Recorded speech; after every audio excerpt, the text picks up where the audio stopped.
This might be the coolest mountain on Earth that you've never heard of. But first, comment your favorite little known mountains below. This is Mount Asgard, one of the most dramatic mountains on the planet.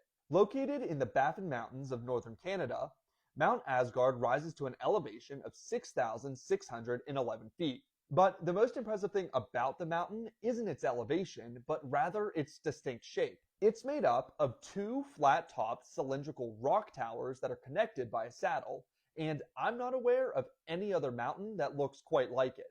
But how did the mountain get such a distinct shape in the first place? Well, like is almost always the case for dramatic rock formations at northerly latitudes, the answer is glaciers. Because it's located so far north, Mount Asgard has a long history of glaciation. As glaciers in the area have repeatedly advanced in retreat, they have carved the landscape into the unique shape of Mount Asgard that we see today.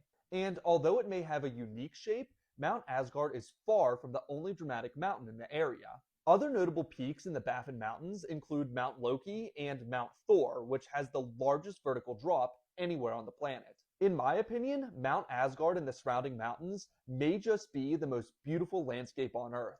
But if you'd like to visit this landscape for yourself, then you've got your work cut out for you. Located in the incredibly remote Aleutiuk National Park, Mount Asgard and the surrounding peaks are only accessible by foot, boat, or snowmobile following a commercial flight to a nearby village. And due to the remote location, difficult weather conditions, and the presence of polar bears, Parks Canada requires that all visitors to the park are experienced and self-reliant. If you don't meet those criteria, then it's probably best to visit as part of a group tour. But despite all of these obstacles, Mount Asgard and the rest of the Baffin Mountains are near the top of my bucket list. How about you? Comment below if you've heard of Mount Asgard and follow for more geography content.